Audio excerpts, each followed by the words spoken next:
Baik, di sini saya akan menjelaskan mengenai pengertian politik dalam Islam. Nah, politik berasal dari bahasa Latin politicus yang artinya sesuatu yang berhubungan dengan warga negara atau warga kota. Kedua kata itu berasal dari kata polis yang artinya kota. Politik dalam bahasa Arab disebut siasah yang berarti mengatur, mengurus, dan memerintah atau pemerintahan politik dan pembuatan kebijaksanaan.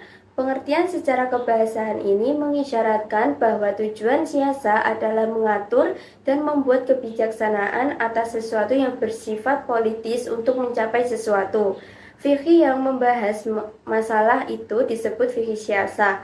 Fikih siasa merupakan ilmu tata negara Islam yang secara spesifik membahas tentang kepentingan umat manusia pada umumnya dan negara pada khususnya, berupa penetapan hukum, peraturan, dan kebijakan oleh pemegang kekuasaan yang bernafaskan atau sejalan dengan ajaran Islam. Politik Islam juga dapat diartikan sebagai aktivitas politik sebagian umat Islam yang menjadikan Islam sebagai acuan nilai dan basis solidaritas berkelompok, karena Islam adalah meliputi akidah dan syariah atau ad-din wa daulah. Selanjutnya, karakteristik politik dalam Islam. Yang pertama, bersifat rabbaniyah. Maksudnya, seluruh aktivitas siasa mengacu kepada hukum dan nilai-nilai yang berasal dari Allah Subhanahu wa taala atau keteladanan Nabi Muhammad SAW. Yang kedua, al-akhlakiyah, bahwa hukum Islam itu sangat memperhatikan masalah akhlak dalam semua aspek. Sifat ini adalah dampak dari sifat pertama, yaitu arabaniyah, yang hal ini tidak mengherankan karena Nabi SAW sendiri tidak diutus oleh Allah, melainkan hanya untuk menyempurnakan akhlak. Sebagai bukti bahwa hukum Islam sangat memperhatikan akhlak adalah pengharaman khamr dan judi, yang Islam mengakui bahwa dalam khamr dan perjudian itu ada manfaat yang dapat diperoleh oleh sebagian orang seperti perhitungan ekonomis. Namun karena dosa dan bahaya khamr dan perjudian itu bagi akhlak manusia jauh lebih besar daripada manfaatnya, maka Islam mengharamkan keduanya. Lalu yang ketiga ada al-wasi'iyah, yaitu realitis. Ia memperhatikan realitas yang benar-benar terjadi dalam masyarakat dan menetapkan hukum yang dapat mengobati penyakitnya.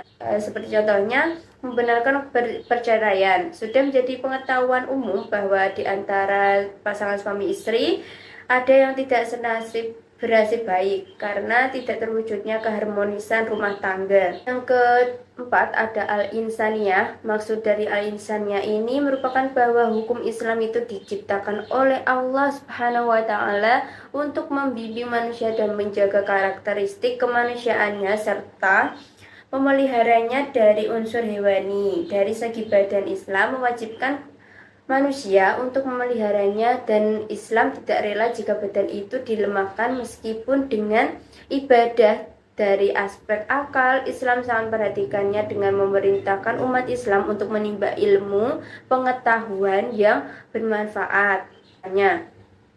Yang kelima ada tamasukh, yang artinya keserasian. Maksudnya hukum Islam itu sangat serasi dan saling melengkapi antara satu dengan yang lainnya. Sebagai contoh, masalah warisan nih. Islam membedakan antara warisan untuk anak laki-laki dan perempuan 2:1. Nah, hal ini kelihatannya diskriminasi dan ketidakadilan banget nih buat anak perempuan. Namun, jika hukum Islam diteliti lebih jauh dan didapati bahwa Islam selalu menempatkan kaum wanita di dalam tanggungan laki-laki selamanya. Nah, karena wanita itu jika belum menikah maka ditanggung oleh ayahnya, dan juga jika sudah menikah ditanggung oleh suaminya. Sementara seorang laki-laki harus membayar mahar ketika menikah dan memberi nafkah kepada keluarganya baik berupa pangan, sandang, papan maupun kebutuhan asasi lainnya. Dan yang terakhir ini ada asyumul, yang berarti komprehensif. Hukum Islam itu komprehensif atau mencakup semua aspek kehidupan. Antara lain tercermin seperti hukum Islam mencakup ibadah yang merupakan hubungan manusia dengan Tuhan, seperti sholat, puasa, haji, kurban, nazar, penyembelihan binatang, dan sebagainya. Lalu ada hukum Islam mencakup masalah keluarga seperti pernikahan, nafkah, pemeliharaan anak, terus wasiat, waris, dan lain sebagainya. Lalu hukum Islam membimbing umat dalam masalah muamalat muawiyah atau interaksi keuangan seperti hasil simpan pinjam, hibah, utang piutang, dan lain sebagainya. Saya akan menjelaskan tentang macam-macam politik Islam, yaitu ada 3. Yang pertama, siasah dusturiyah. Yang kedua, siasah dauliyah. Yang ketiga, siasah ma'aliyah. Yang pertama, siasah dusturiyah merupakan segala bentuk tata ukuran atau teori-teori tentang politik tata negara dalam Islam atau yang membahas masalah perundang-undangan negara agar sejalan dengan nilai-nilai syariat. Yang kedua, siasah dauliyah merupakan segala bentuk tata ukuran atau teori-teori tentang sistem hukum internasional dan hubungan antar bangsa. Dalam arti lain, politik yang mengatur hubungan suatu negara Islam dengan negara Islam yang lain atau dengan negara lainnya. Yang ketiga, siasah ma'aliyah, yaitu politik yang mengatur sistem ekonomi dalam Islam. Politik ekonomi Islam adalah menjamin pemenuhan kebutuhan pokok setiap warga negara atau muslim dan non-muslim atau kafir zimmi, dan mendorong mereka agar dapat memenuhi kebutuhan-kebutuhan sekunder dan tersiernya sesuai dengan kemampuan yang mereka miliki. Baik, di sini saya akan menjelaskan tentang prinsip-prinsip politik dalam Islam.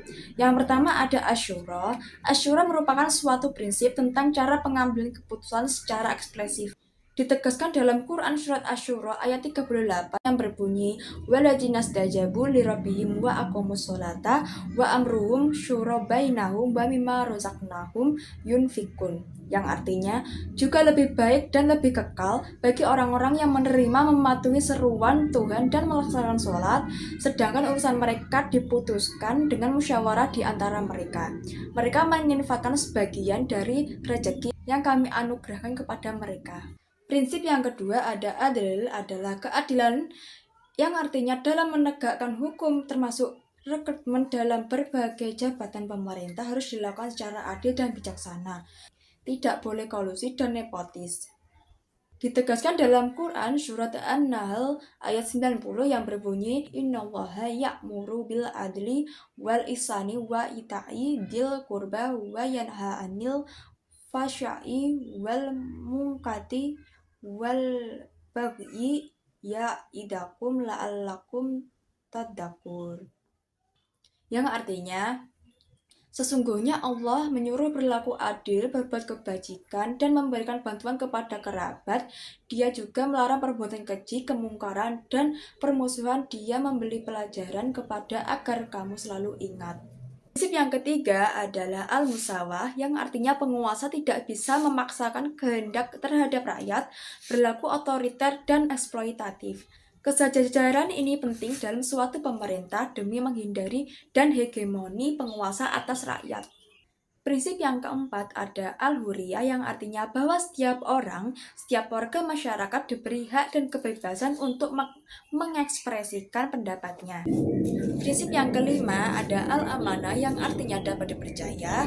Dalam konteks negara, pemimpin atau pemerintah yang diberikan kepercayaan oleh rakyat harus mampu melakukan kepercayaan tersebut dengan penuh rasa tanggung jawab. Prinsip yang keenam ada al-masuliyah, yang artinya tanggung jawab.